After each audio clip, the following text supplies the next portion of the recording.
Hi, I'm Allison Hare, a former corporate executive on a quest to help you and me have more time, more space, and more energy to live fully alive.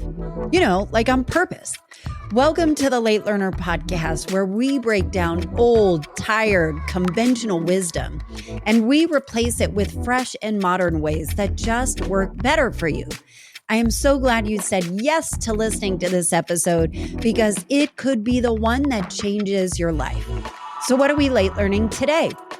Well, let's talk about your goals, but not just the make it through this boring ass meeting goals, or maybe I can slow down enough during the holidays to regroup for a minute goals. No. Let's talk about refocusing on your big, audacious goals, no matter what your age or your circumstance. So if you aren't sure what those are, we're going to dust them off today and we are going to shine them up. Now, let's be honest. Is your plate so full and overflowing, you just don't know how you could possibly fit anything else in? Those dreams get swept right under the rug again and again and again. And you know what happens? Time just marches on. And in perfect late learner fashion, I found the perfect person to blow the roof off of for us and change the game. Jess Williamson is a 5-time entrepreneur and a world-renowned business and mindset coach. She uses terms like, get this, Fantasyland success, iconic leadership, unrealistic goals, and being delusional as a recipe for the kind of wild success you were almost embarrassed to admit. But when applied, they become yours. So let's be bold for a minute. And I thought about saving this episode for New Year's, but then I thought, wait a minute, this is so good. What a great way to put the wheels in motion right now before the new year rolls around. So before we get to our chat with Jess, it's time for the good stuff. What is stuff? It stands for surprisingly true, useful fun fact. And have you secretly wondered how present you are at special events? Well, a recent study done by OnePoll and MaxBook showed that people spend 40% of their time at special events taking pictures. On one hand, respondents said it helps them remember the details of the moments and look back at on them fairly often. On the other hand, you need to wonder if it would help if you were less behind the phone and more in the moment. I am definitely guilty here. And in this study, they said the average person has 3,000 photos on their camera roll. I want you to look at your camera roll right now. Where do you fall on this? I'm above 20,000. I love taking pictures of everything. Now, quick note before we start the episode. I had some major technical difficulties recording on my end. My voice sounds a little garbled. It sounds like I'm broadcasting out of a fugitive cave, but I realized that the interview with Jess Williamson was so good, I didn't want to not broadcast it. And more importantly, it's also part of an initiative for me to not let perfectionism stop me. So I'll ask for your grace on my recording quality and listen all the way through. Jess sounds great. It's so freaking good. Here is my chat with Jess Williamson. Okay, we are here with Jess Williamson, the iconic leader from Down Under. She is in Australia, and it's tomorrow where she is. But Jess, welcome to Late Learner. I'm so glad to have you. Oh, thank you, Allison, and hello from the future. It really is the future. When I hear you and hear your podcast and hear your work, you use words that are so big, they're so aspirational that you can't help but listen. And we're going to dive really, really deep today into what it means to have not only big goals, but like Fantasyland success. But yes. I would love to hear a little more about your story, your personal story, because it is a roller coaster. Yes. I coined this term Fantasyland. I mean, I didn't invent the word, but I use the word when I talk about success and things because it was kind of a really strong theme ever since I was a child. I was that child, setting up businesses, and no one ever really taught me or said, hey, why don't you start a business? I was just like, right, I see this challenge and I'm going to create something that can solve it. So when I was 21, I had the idea that I wanted to start a global swimwear fashion brand. And just to paint the picture, I was freshly graduated from university and I was working in digital marketing at the time. And while I did a business degree, it doesn't always translate into the real world. It's a lot of theory. And then in the real world, it's very different running especially a small business. I had zero knowledge about manufacturing or running an online business, zero clue what I was doing, no contacts in the fashion industry. And all I had was, $40K a year job. So I didn't have a ton of money, didn't have a ton of anything, but I was like, you know what? I'm going to start a global swimwear brand. And it was like this level of just deep self-belief. There was not one part of me that said like, are you sure? Do you want to just start small and then go from there? I was like, you know what? I'm going big. And this was just the vision. There was no other vision or no other option. So I pretty much step by step, within 6 months, I had launched online, which I now look back and realize that's a very short time for any manufacturing kind of business. And I launched, and it launched globally. And then 1 week after I launched, I received this email, and I was at my full-time job at the time. So I was checking it under the desk, as you do. And it was inviting me to New York Fashion Week, which in Australia, that does not happen. Like, we are the furthest place from New York. And I was invited to New York Fashion Week to share my brand. And I was 1 week into this business that I had no clue what I was doing. And it was to be part of an Australian showcase with Australian brands that had been around for years and years and years. It was very high caliber. And at first I thought, this has got to be a scam, because who's going to invite me? But I honestly believe the reason why I was invited was because I had that deep, almost Fantasyland belief. Like, there are all of the reasons why I shouldn't do this right now, why I could just say, sit back down, Jess, don't aim too high, don't, overexert yourself. And they never crossed my mind. So I, of course, then took the actions that aligned with a global brand, which resulted in being discovered and inviting to New York. So it really started off with a bang. And then I ended up quitting that job and starting 5 other businesses because, I didn't have enough to do running a global fashion brand with warehouses in the USA and Hong Kong. And so, yeah, it's been a crazy ride. And then in 2021, actually 2019, I hit max burnout and I was like, right, something has to change because I cannot continue this way. So I actually sold some of the companies and I started the process to sell the fashion brand, which was a bit of a more lengthy process. And so 2021, I went all in on my personal brand with my podcast and just mentoring other female entrepreneurs to create their own Fantasyland, basically. When I listen to your stuff, it is laden with wisdom. And what really, really sticks out to me, as I had mentioned before, is you use words like going for Fantasyland success, iconic leadership, unrealistic goals, which is one of my favorites, and stop aiming for realistic. I'm wondering, because I feel like when you get to a certain point in your life and you have checked all the boxes, you have the house, the kids, the food on the table, the big title. And a lot of times what happens is that passion, that purpose, that presence that got you there, it's no longer there. Like, you kind of burn out. And how do you get it back? And so the thought of going big or trying to do something different is really frightening. And I wanted to understand from you, when you use these big words, what are some telltale signs that your goals are too small? So I always say, if it doesn't scare the pants off you, you haven't aimed high enough. Because if it feels comfortable, if it feels realistic, like, oh, that's a no-brainer, I'm going to achieve that, then I think we're not stretching ourselves to where we actually know we could achieve.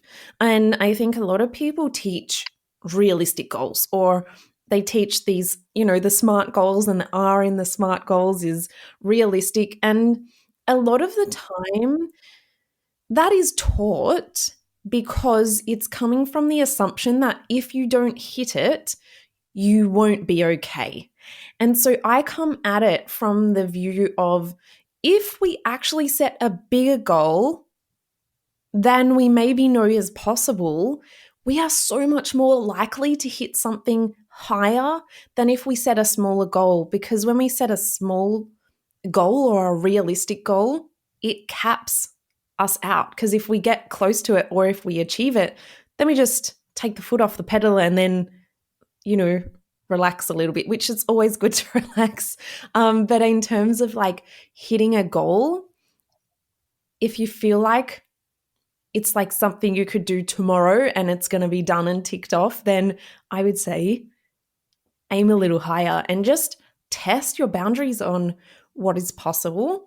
Just to add in like a bit of a disclaimer here is oftentimes, and I think this relates really well to what you said about the burnout, because I have been there, and I am not someone who's going to be like, go after your goals and sacrifice everything else. That's not the vibe for me.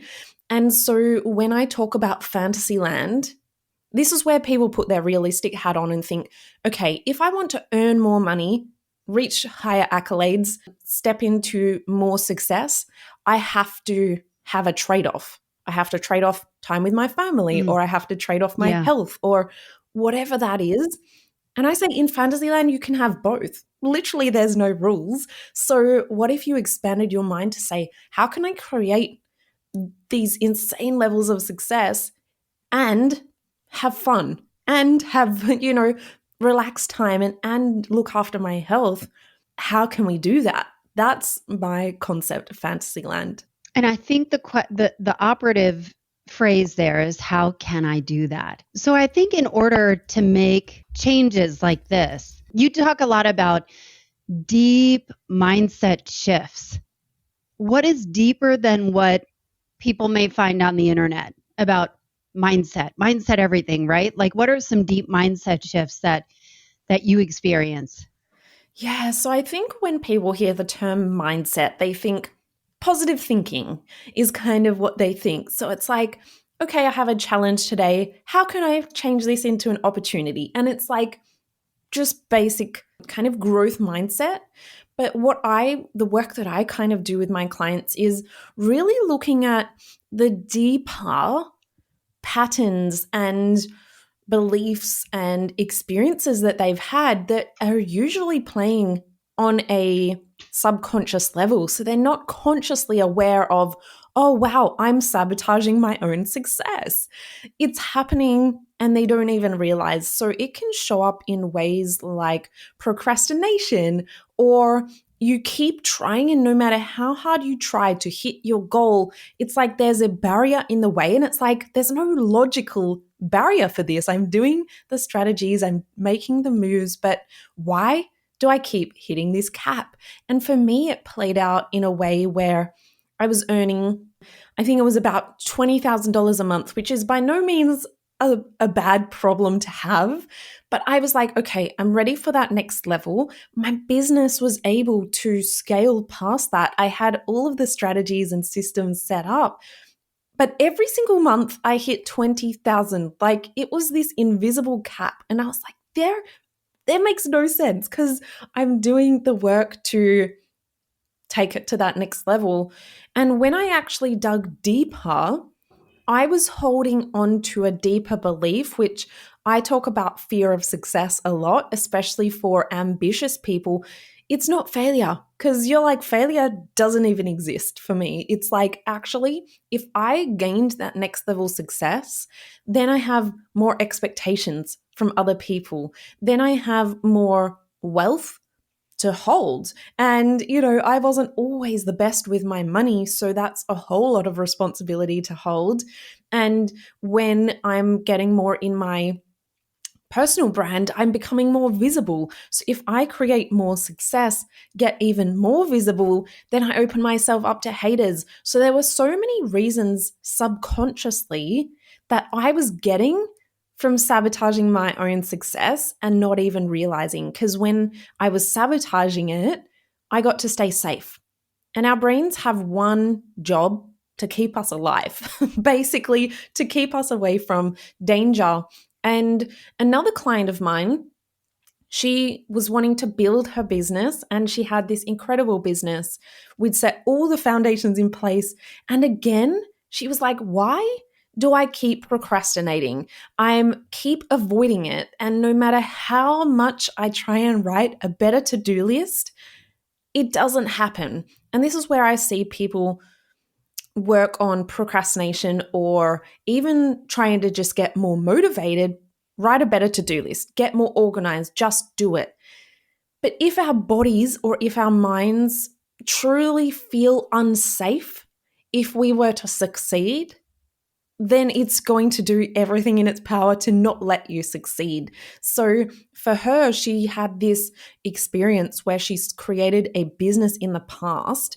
And when she did that, her friends decided to make a very similar business and then trash talk her to all of her other friends. And then she was left with no friends. So what she created in her mind was, when I create success in business, friends copy me and then I lose all my friends, which at the core of it is abandonment.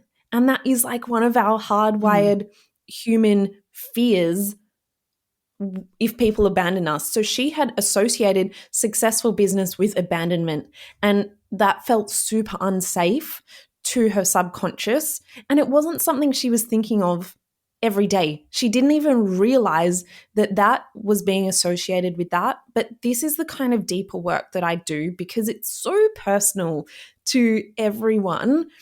But as soon as she shifted that, she got a major deal with a national retailer, and like all of these things started to happen. It wasn't that she wasn't doing the work before. She was still emailing stockists and doing these things, but all of a sudden it became safe and it became okay for her to create this success. So I honestly believe that our brains are the way we operate. Like, our brains are in the driver's seat. So if we don't work on our mindset as well as the strategies, we're going to keep coming up against self-sabotage or capped success. And often we won't even realize. When you talk about the judgment part, I still have resistance to the fear of success.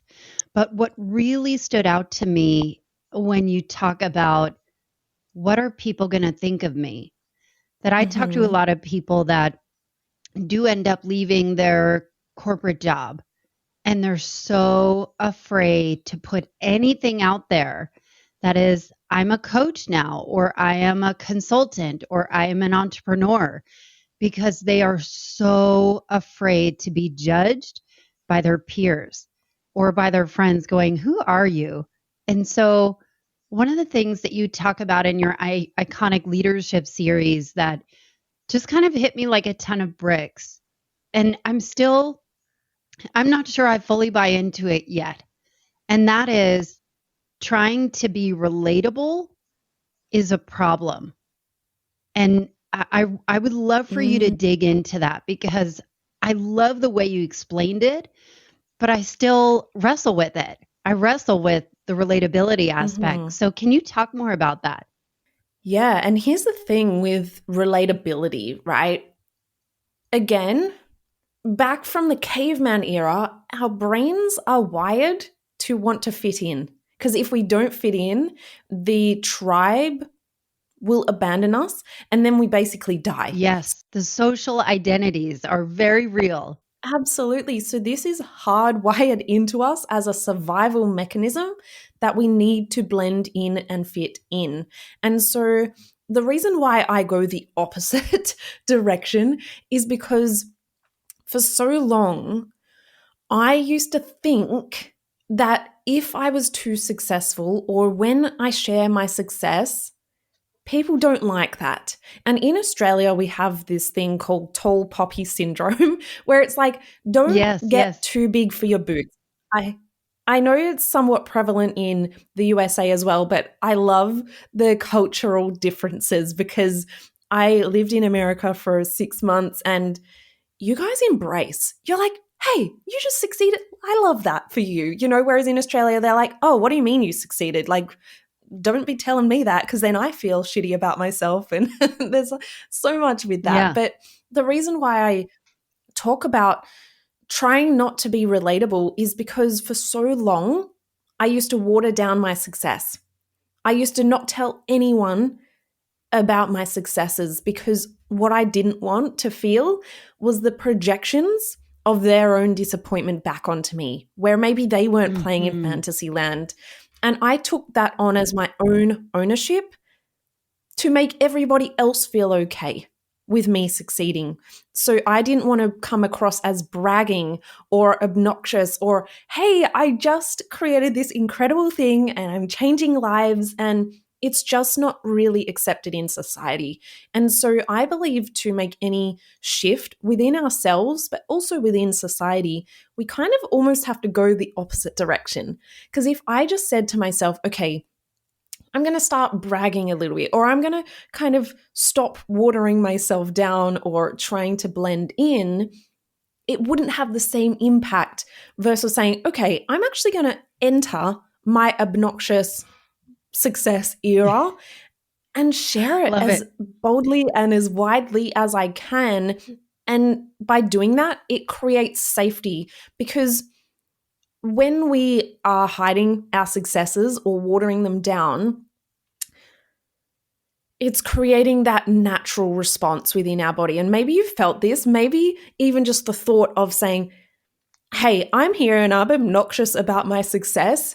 We feel it in our nervous system. So the more that we can do that, the more it actually shows our body and our natural reactions that actually it's safe to hold this, to be okay with sharing my successes. And so it's really, really powerful, because when we can do that, it also enforces the belief that success is safe for me. Because if we continue to water it down or hide our success, it's sending subconscious messages to yourself that it's not okay to be successful. And therefore, we're going to cap ourselves. Hey, it's Allison. Thanks for listening.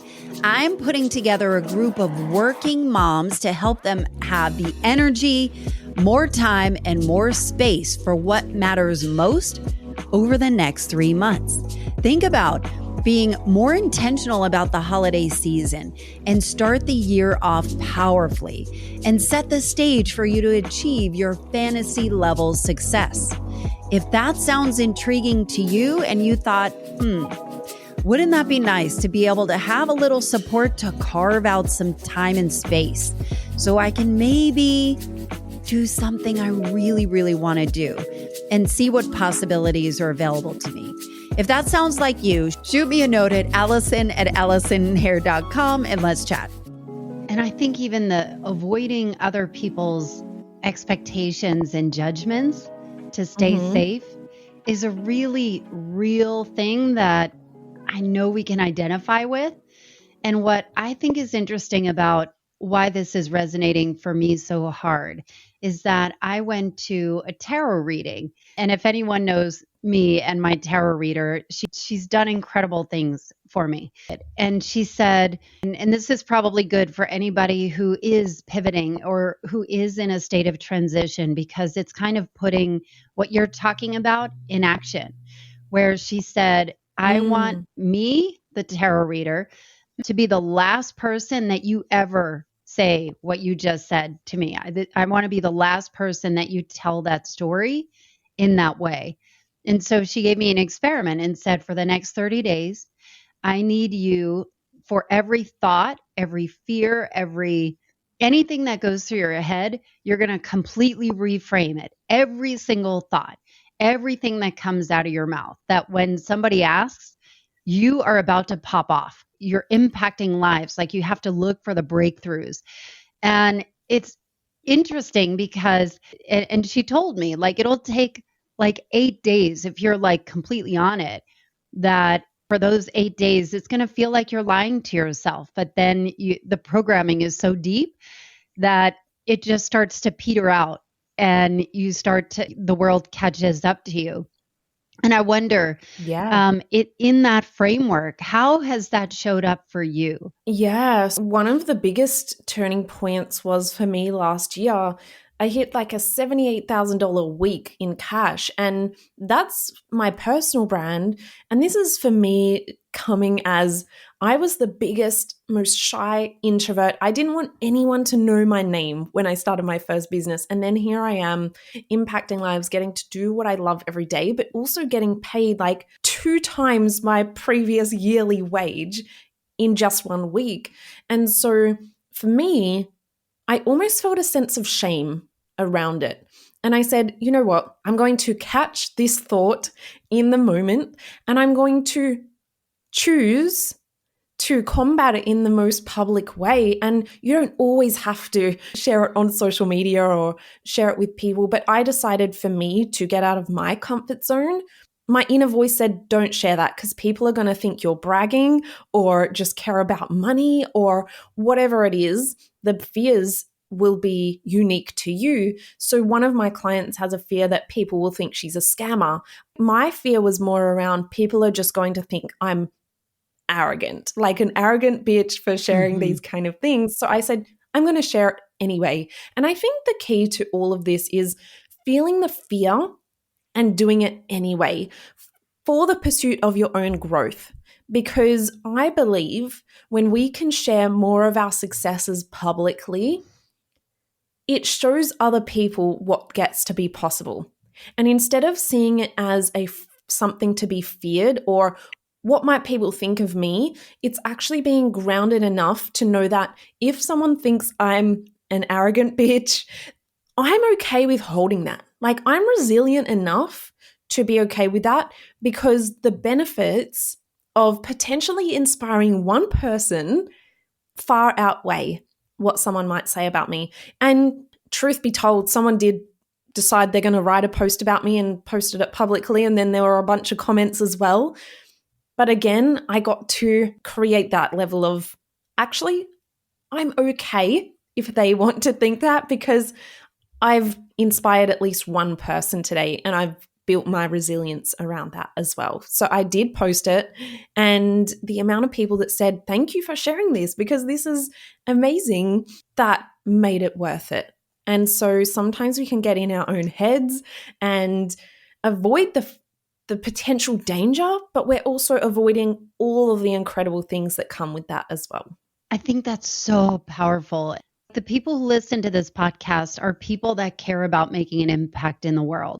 I always think about if my fear of being judged or being talked about in a way or misunderstood, I think misunderstanding is important too. Of like, what if people don't understand what I'm doing? Because I need to communicate it in that way. Personally, I struggle with the messaging of how do I communicate this in a way that is powerful and impactful and that it's going to land right, but it is not for everybody. And yes. I think people are measuring stick is everybody. When the impact that you want to make is greater, and you think about there's probably somebody on their knees right now praying for you, Jess, to show up in their lives, and they don't know it yet because you are exactly what they need, or somebody listening is exactly what they need. And so how do we take it bigger? I think one thing I love about what you say is that you have to be a little delusional or a lot delusional if you want to create wild success. And success is not just monetary, right? It's the impact that you leave on this world. Let's talk about delusion. Let's talk about illogical. Let's talk about unrealistic. Let's talk about Fantasyland. How do we take it bigger? Yes. Really, when it comes to this, I think people's immediate reaction is how. And I say throw the how out the window because we can work out the how. But I think people come in when they're setting goals or even just daily intentions around how am I going to do this first? And they start with logic. And I want to say throw the logic and throw the how out the window. It's so counterintuitive, Jess. It's so counterintuitive. I know. So this is where we have to bring conscious attention to it because then it becomes our natural state. But in order to rewire our brains, we have to first be conscious and then repetition and do it over and over and over until then that becomes our natural state. And so let's talk about in the situation of maybe setting goals. And so when I teach goal setting, I say, okay, what is it that you really, really desire? If there were no rules, if there were no caps, if there was no, let's just imagine you're in Fantasyland right now. It's just like anything can happen. What is that one thing? Now, maybe do you want to do it? Let's just do a live example. What is one thing that you are like dreaming of right now? If I were truly, truly, truly being honest, I would love the freedom to travel all over the world with my family and experience life and some of the most beautiful mountains that I can hike and beautiful vistas and just richness of people. That is what I truly, truly desire.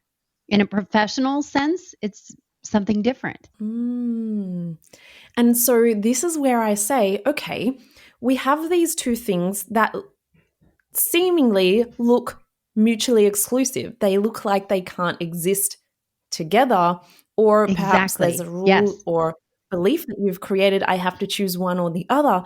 So then we look at, okay, if we're really honest and we can have our Fantasyland goal where anything is possible, if they could be mutually exclusive, if you could have everything you wanted and more, what would that look like? So the first step is, what is your Fantasyland goal? Step 2 is, what are the limiting beliefs or the limiting rules that you've created? And for you, it's potentially these two things cannot exist together in their fullest. Once we identify, okay, where are we putting caps on ourselves? Where are we deciding our version of success based on what society says is success, where our mum tells us what to choose, or, you know, what we think our family want us to choose. And we remove all of those limits and all of the false narratives that we've created. And we say, okay, how can I have it all? How can I have both? What would that look like? I think my podcast has always been my dream. I have a degree in broadcasting.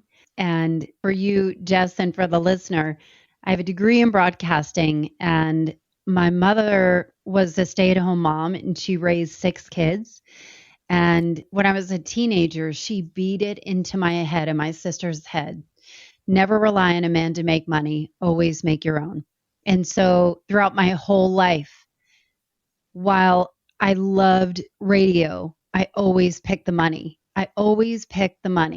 And I thought, I'll get to the fun stuff when I get the money.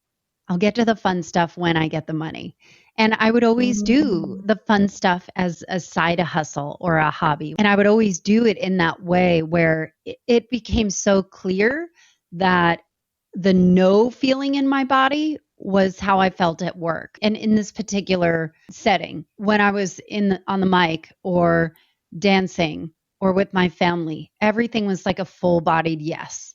And like to the point where it's visceral, like it's a visceral joy in those certain things. But, and that dance was the catalyst that had me quit my job, not to be a dancer, but because I don't remember feeling that good. And I remember asking myself when I first stumbled on this dance class, am I allowed to feel this good? Because I was so used to this stress.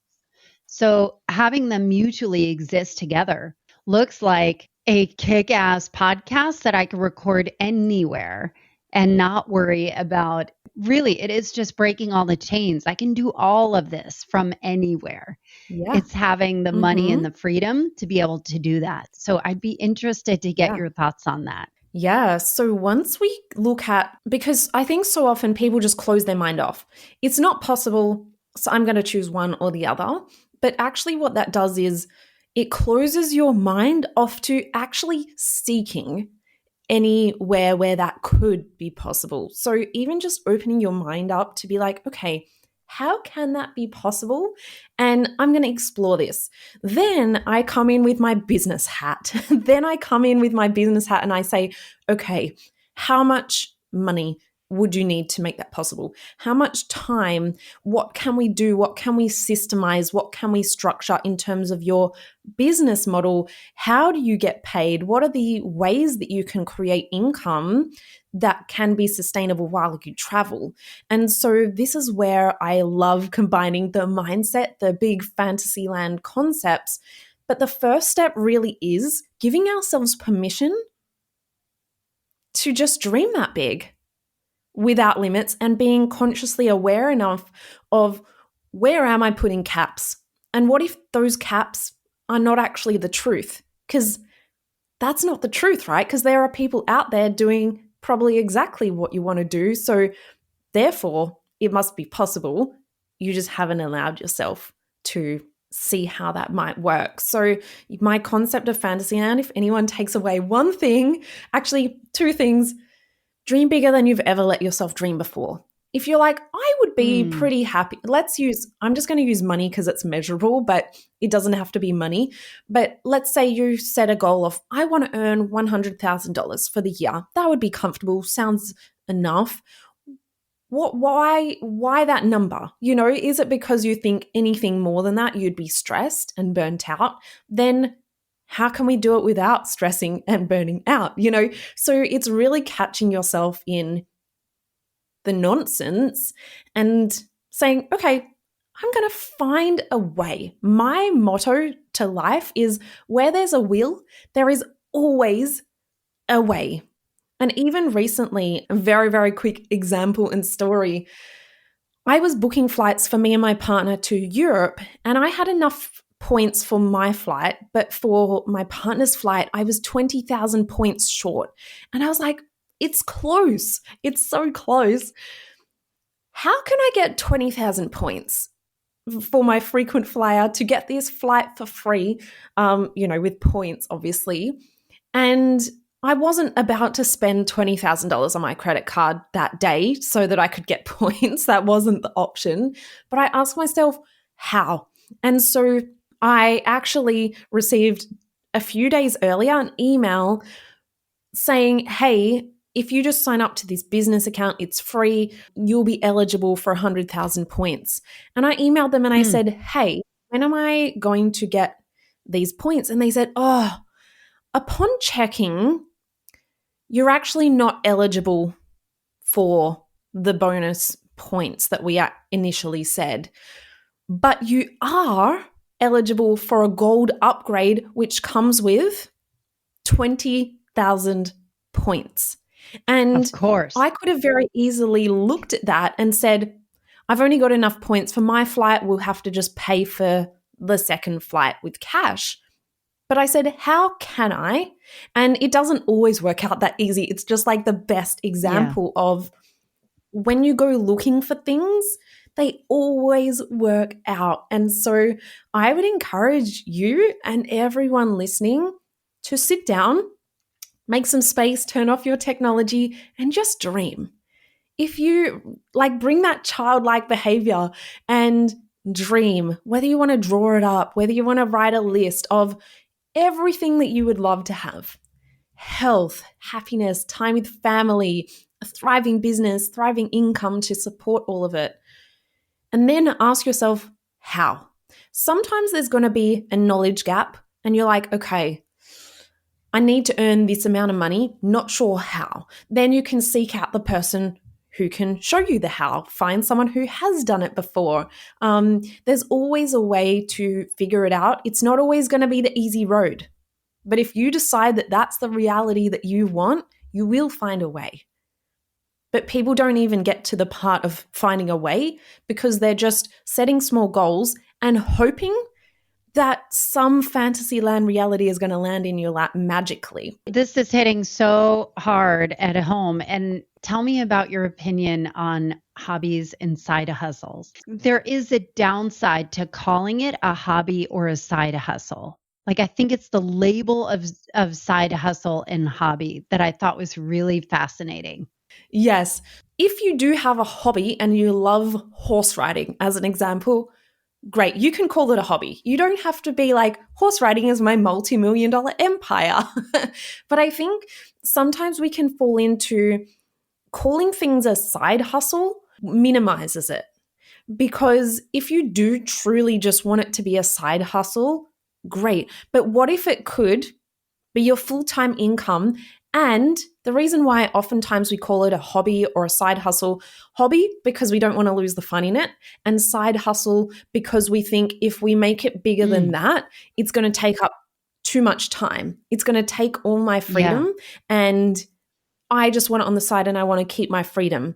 So what I think that is coming from is almost a scarcity mindset sometimes, because we want to label it as this so that it does not infuse into the rest of our lives or take over our complete days. And so what if it could be your multi-million-dollar empire that you work on 2 days a week? You know, why not? Why can't it impact millions of people and still not have to require a ton of time? And this kind of where it weaves into the Fantasyland around, if you truly do want it to be a hobby and to stay a hobby, great, call it a hobby. There's nothing wrong with that. If you have a side hustle and you truly want it to stay a side hustle, great. But why do we start side hustles? We start side hustles because we want to earn money from it, and we have a passion or a purpose that we want to impact people in some way.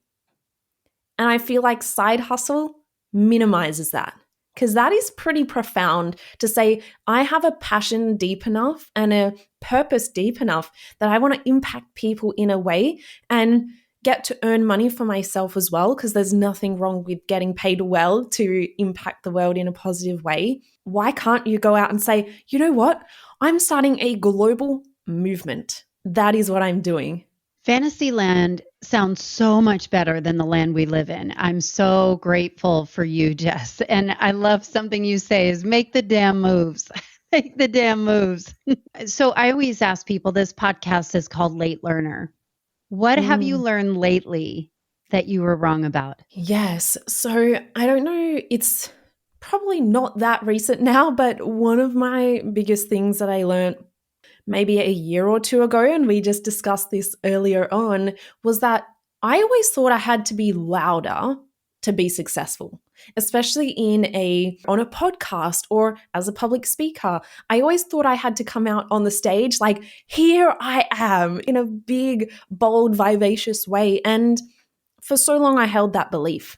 And I was trying to be louder or more bold than I was. And actually, when I realized my introversion and my quietness is my superpower, everything unlocked. And so that was something that I think sometimes society says you should be louder if you want to get attention or if you want to be acknowledged. And so that was kind of a really big realization moment for me. I think that also gives permission for people that feel like maybe they want to write a book or be a speaker, but they're like, I don't know, I don't really feel like I'm outgoing enough. I think that gives people permission to, again, dream. So, Jess, I love what we talked about today, and thank you so much for sharing this. How can people work with you and find out more about you? Yes. So one of the best places to go is going to be my podcast. I go deeper into all of the brain stuff, but also a bit of the business. It's just my name, Jess Williamson, the podcast. And if people are just really feeling called to do some work together, you can always reach out to me on Instagram at jess.williamson8, because I always have a multitude of different ways we can work together, whether it's through mentoring or my courses, and I'll always give you my honest guidance on what might suit you best. So I look forward to connecting, or even just drop in my DMs what you've loved from this episode. I would love to hear from you. Well, Jess, thank you so much for your work, and thank you so much for being here. I love it. Thank you so much. Ooh, I love Jess Williamson. I love how she gives us permission to use big, audacious goals and deep mindset shifts to achieve Fantasyland success. Because why the hell not? I've linked all of her info in the show notes. And as for you, what takeaways are you going to start using in your own life? Will you let me know by leaving me a review on the podcast player that you're listening to? Or sharing with a friend, or I should say, or sharing with a friend or your entire network while you're at it, and tag me on the socials. It means the world to me when I hear what kind of impact these episodes are making on your life. I'm very grateful for that. And I could not do it without you. Thanks for listening, and I'll see you on the socials before the next episode drops.